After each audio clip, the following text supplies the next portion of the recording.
Hey, what's up everybody? This is Alex Molina93 here. Today's gonna be my reaction to AVGN Virtual Boy episode 42.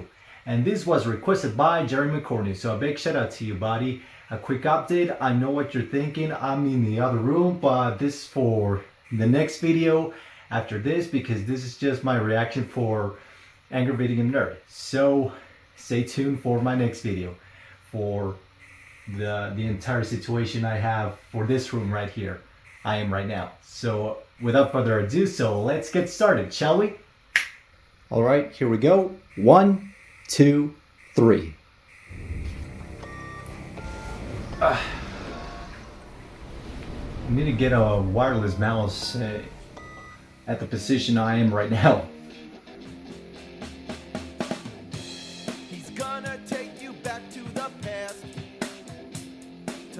Wow, he threw the disc throughout the entire world. The Power Glove, Super Nintendo, and Sega Genesis, the way he punched Bugs Bunny. I remember the Silver Surfer.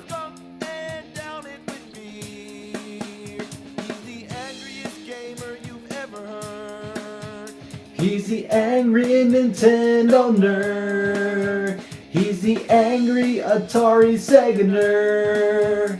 He's the angry video game nerd. It's the mid-90s. Super Nintendo and Sega Genesis were the two big competitors. Yeah, I remember those era days. was coming to an end, while the next generation consoles were on their way. The Sega Saturn, the PlayStation, and the Nintendo 64 were ready to hit the scene. The graphics were getting better, Star Wars. and video game companies were racing their technology to a never-ending finish line. During the ongoing delay of the can judge it by the camera Nintendo angles announced of the game. a new product to fill the time and continue their successful line of portable game systems, beginning with the Game & Watch games and the Game Boy. The product, originally dubbed VR32, would become known as the Virtual Boy. Yeah, I've heard of this console before. Technology where I never got eye it though. will see two separate screens. That is the only Nintendo the console I never got. Depth. Virtual reality seemed like the way of the future. Just the idea of feeling like you were in the game. I do like the was 3D an awesome concept, depending. But instead, it turned out to be the grand motherlode of shit. Yeah, I've heard it failed so badly. The first problem was that it was marketed as a portable system. Yeah, portable. My ass is portable. You could barely find a comfortable way to play this big red ugly piece of shit at home, let alone bring it somewhere. Like you couldn't play in a car or something like that. Nope. And come to think of it, you wouldn't want to play this thing in public anyway. You'd look like an asshole. Yeah, I mean this is not something you would play it on the go. Not at all. This is something you put it on the table and you play it there. Oh, Nintendo, why?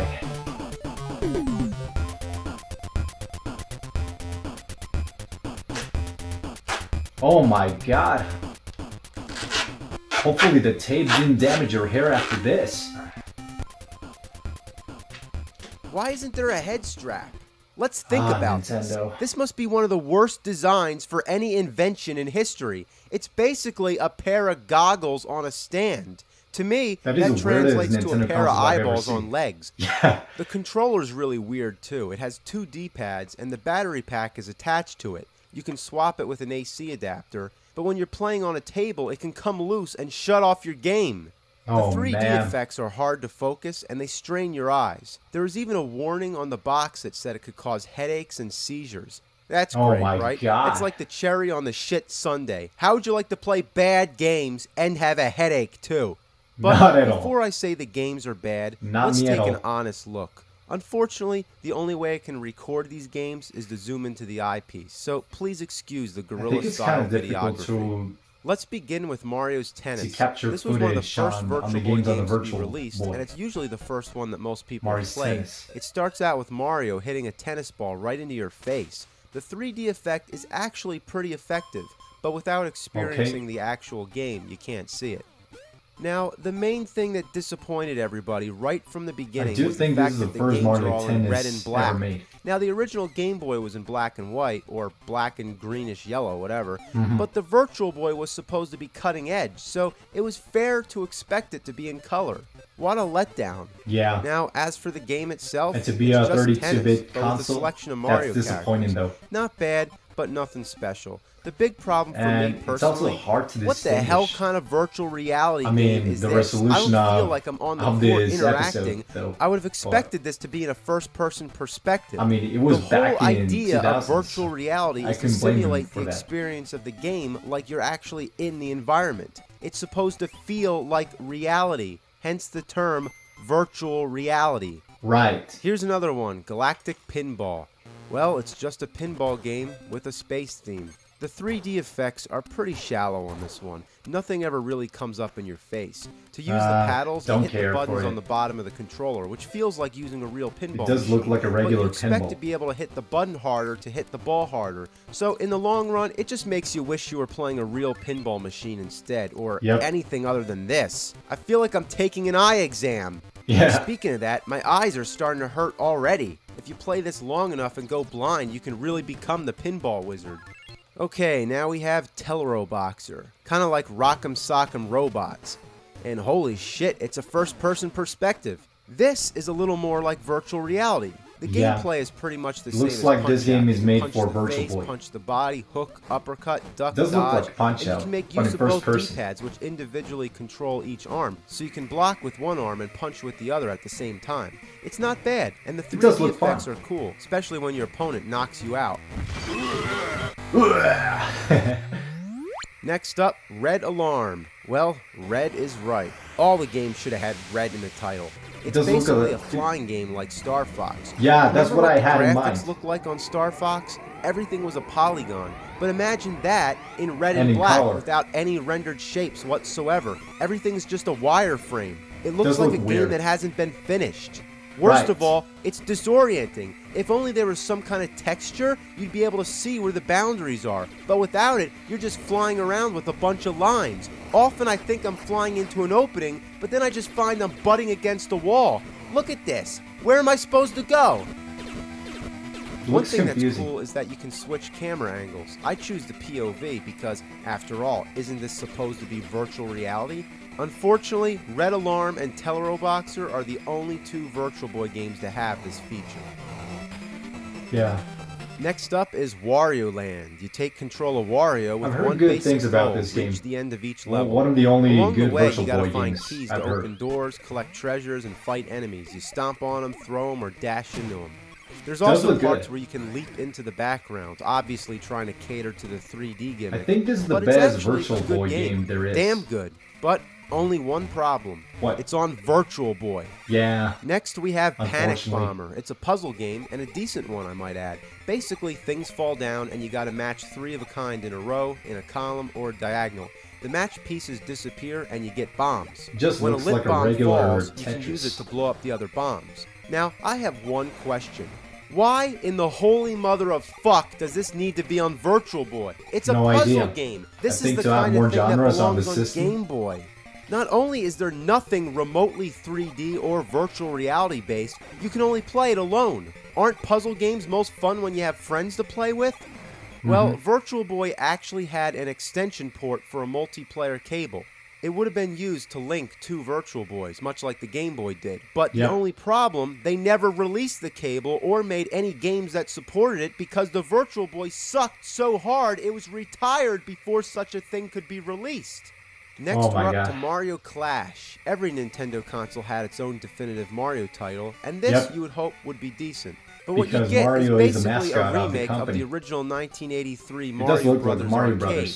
Each level is just one screen, and the goal is to knock out all the enemies. Mario Brothers could be fun, but it's not one of my favorite Mario games. Throw at the other enemies. Some of the enemies, like the ones with the 3 spikes on their back, have to be killed from a distance. So it's basically Mario Brothers with the background and foreground. What bothers me about this game is just one simple problem. They swapped the buttons. B is jump and A throws shells. How did they fuck up the controls for a Mario game? Stupid. Why change what we grew up with? Why change what's been firmly planted in our brains since childhood? There's also a bonus stage, and look what we have here, texture. It's nice to see a floor that's fully rendered for once.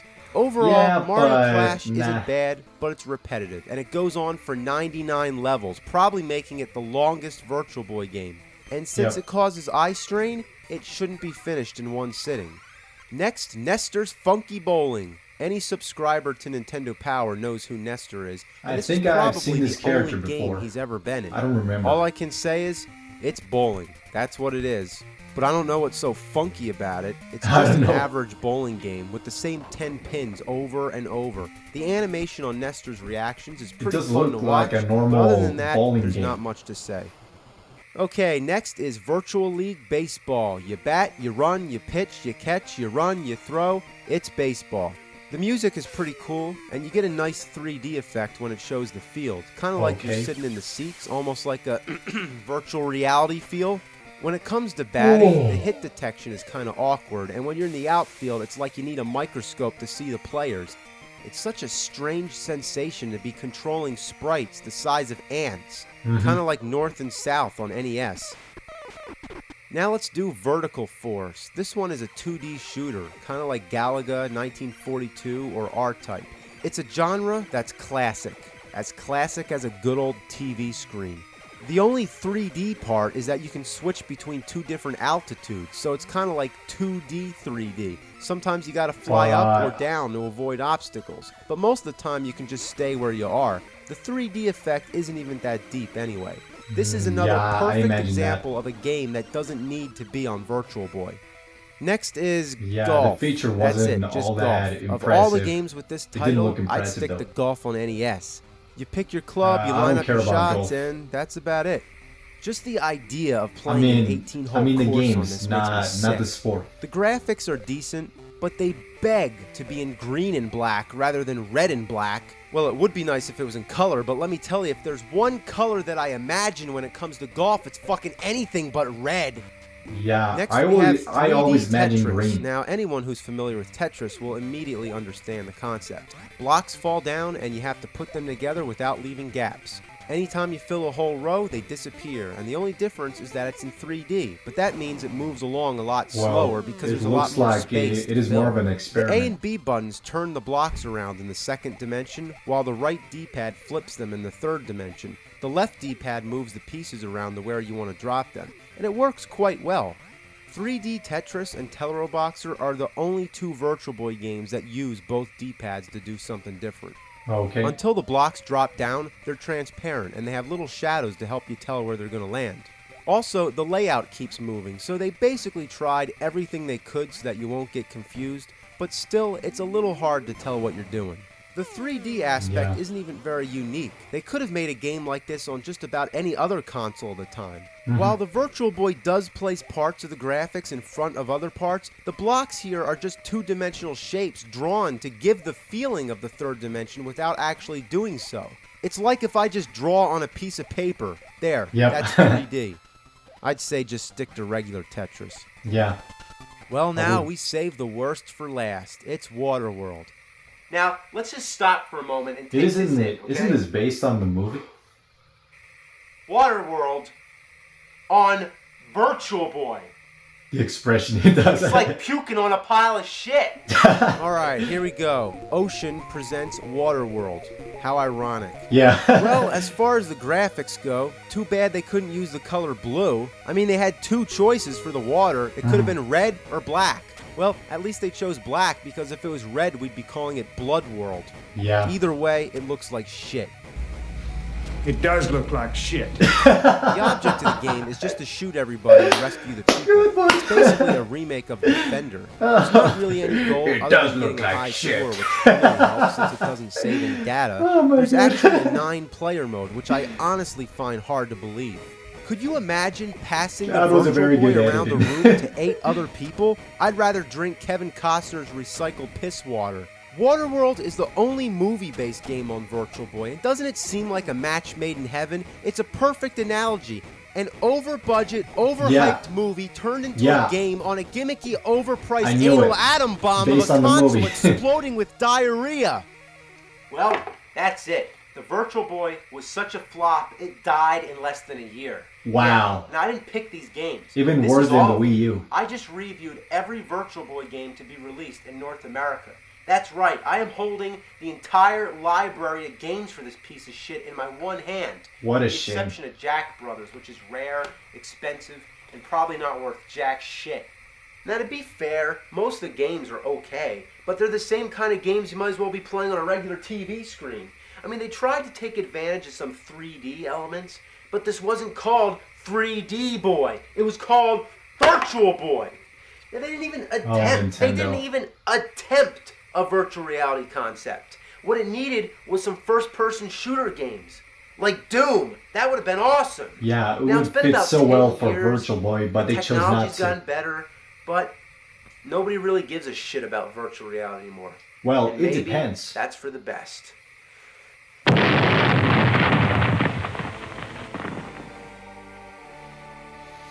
Okay. It does look like shit. Oh my god. Okay, just to react quickly to Jack Brothers for Virtual Boy. So, here we go. 1, 2, 3. It's time for an update. Yep. Because now I have Jack Brothers. All right. Thank you very much. It's like I talk about shit and somebody sends me shit. So let's give it a look and make this whole episode complete. And to make a whole Jack reaction Brothers, complete. Here we go. It's in Japanese, and since this game's story-based, I'm not going to be able to read any of the text. Yeah, I don't understand Japanese either, but I want to learn the language. We get a choice of 3 characters who look like someday. Halloween mascots. Jack Frost. Yeah, Jack I've heard of Lantern, these characters throughout Jack the Shin Megami Tensei He's the series. coolest character, but his attack is just a sword, while the rest of the characters can shoot projectiles. Okay. That's real deceiving. It's almost like they planned it that way. Obviously, you're going to pick the fucking skeleton, but they give him the shittiest weapon. So it plays like a typical overhead view, where you have to fight monsters, collect keys, and find an exit before time runs out.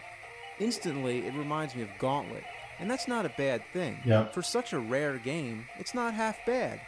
But it doesn't utilize the Virtual Boy in any unique way. Well, it goes the 3D game does look when decent. Drop to a lower platform, but overall, it just comes down to the same thing. This should have been on Game Boy. This has nothing to do with virtual reality. I don't feel like I'm there. They didn't even try to make it virtual. Instead, they were just jacking off. And that takes care of the whole Virtual Boy catalog. All right, then.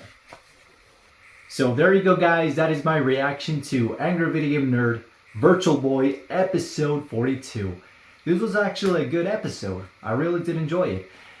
As for the Virtual Boy itself, I'm really glad I never got it. It is one of the only Nintendo consoles I never got throughout my entire life. And as a Nintendo fan, I'm so glad I never got it.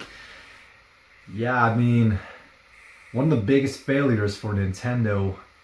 And it is worse than the Wii U. I mean, the Wii U failed so badly, but the Virtual Boy did it worse. I mean, not having a 1-year lifespan. Ouch. Yeah, I mean, I would not get the Virtual Boy just for a few games. I mean, I would just try out just to play Wario Land, Taylor Roboxer, and maybe Jack Brothers, but that's it. I mean, outside of that, not worth getting a Virtual Boy for. That's why you got emulators for. And I'm very surprised that Nintendo did not approach an opportunity to bring Virtual Boy games on the Virtual Console. I mean, for the 3DS actually, because the Virtual Boy had to do with the 3D aspect, and for the 3DS as well. The 3DS did so much better than the Virtual Boy anyway, so why didn't Nintendo bring some of those hidden gems on the 3DS Virtual Console? I mean, that would benefit more for the people to discover those hidden gems. I would get them if they were available back then, but Nintendo chose not to. And I was very surprised that they didn't do that. So, yeah, and the console itself, it does look so weird. I mean, man, for Mario's Tennis, I would rather play the Nintendo 64 or the GameCube ones. They look so much better than this Mario's Tennis. And for Mario Clash, I don't care. I mean, because I'm not a big Mario Brothers fan. I mean, it is fun, it is alright, but it is not one of my favorite Mario games, like I mentioned in my reaction. Yeah, outside of that, like Nintendo didn't do too much for the 3D aspect for some of the Virtual Boy games. And that is sad, actually. So, what a shame, but it is what it is. The Virtual Boy just appears in some of the cameos for the Nintendo games, like in Luigi's Mansion 3, for example. And I think I don't remember if there's other Nintendo game where you can see the Virtual Boy console as an Easter egg. But either way, good episode, and hope you guys did enjoy it as well. Thank you so much for watching, everybody. If you want to check out Cinemassacre, Angry Video Game Nerd, and the episode, I'll put the links in the description below, and better subscribe to him. Make sure to subscribe to my channel for more videos to come for you guys to enjoy. If you enjoyed this video, give it a thumbs up and a like button below. And comment in the section below, what do you guys think about Angry Video Game Nerd Virtual Boy episode? Do you like it or not? It is your choice. So, thank you so much for watching. Have a nice day. Peace. Just like that.